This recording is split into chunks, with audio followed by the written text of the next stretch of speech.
السلام عليكم ورحمة الله تعالى وبركاته. نتمنى تكونوا بأفضل حال ومرحبا بكم في هذا الفيديو الجديد. أول شيء ما تنساوش تشتركوا في القناة وتضغطوا لنا على واحد لايك باش تدعمونا نقدموا لكم المزيد إن شاء الله.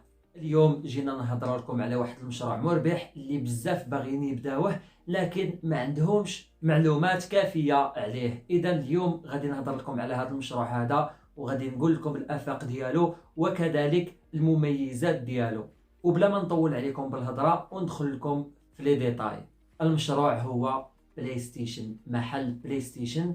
بكل صراحه مشروع اللي مربح في المغرب، والحاجه الزينه فيه هو بدون ما تكون عندك خبره في هذا المجال. يعني شحال ما كان عندك في اللاج، سواء عندك 30 20 25، بدون خبره. وبالنسبه للمحل اللي غادي تخدم فيه ما يحتاجش انه يكون جاي في شي موقع اللي مزيان، فقط يكون جاي في واحد البلاصه اللي فيها الساكنه، يعني الاطفال والشباب، لحقاش هما اللي غادي تبقى تخدم معاهم. وبالنسبه ديال راس المال يقدر تبدا بجوج، يقدر تبدا بثلاثه على حسب الجيب ديالك.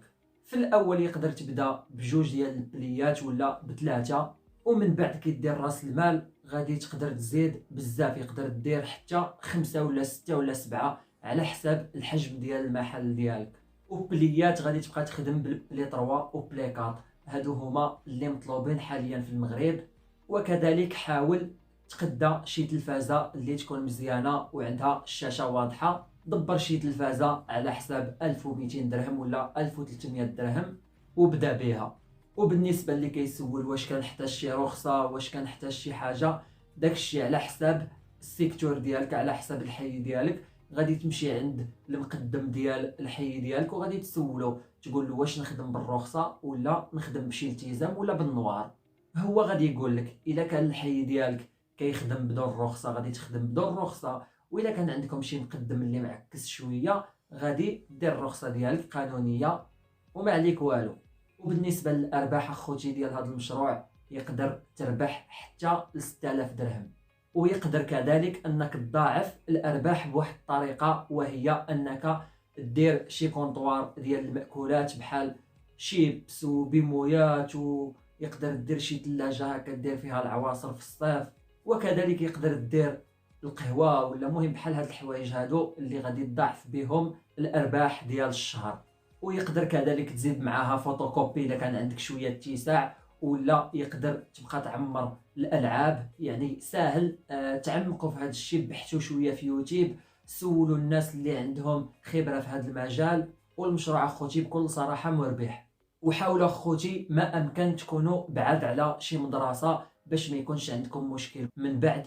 وكذلك حاولوا ما ديرش الصداع، حاول تضبط دوك الشباب اللي كيجيو يلعبوا عندك، يعني باش ما يديرولكش الصداع مع الجيران، خصوصا باش ما يجيوكش شكايات من عند الجيران اللي غادي يخليوك من بعد يقدر يبلعوا لك المحل خوتي. وبالنسبه للاثمنه ديال البليات، بالنسبه للبلي 3 كيدير حوالي 800 درهم حتى ل 900 درهم. اللي قال لكم 1000 درهم ولا 1200 ولا غير باغي ينصب عليكم.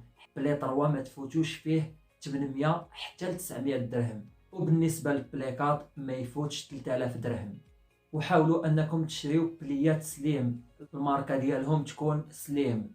وهذا المشروع اخوتي بكل صراحه مشروع مربح وتقدر تحقق به ارباح اللي خياليه، خصوصا ان شهر رمضان على الابواب وكذلك فصل الصيف. المهم اخوتي انا قلت لكم جميع لي ديتاي. وهذا المشروع هذا يقدر تقابلو انت ولا دير شي واحد يخدم لك. واذا كنت انت مثالي يعني ما عندكش شي مشروع اخر، يقدر تقابلو انت بنفسك احسن باش تضبط كل كبيره وصغيره في المحل. وكنتمنى التوفيق ان شاء الله للجميع، واللي بغى يسول على شي حاجه يخليها لي في الكومونتير. وهنا اخوتي نوصلوا لنهايه الفيديو. شكرا لكم على مشاهده الفيديو. مهم اللي خصاتو شي حاجه يكتبها لي في الكومونتير، والى بغيتو ندير لكم جزء ثاني في هذا الفيديو هذا خليوها لي في التعليق. شكرا لكم والى اللقاء.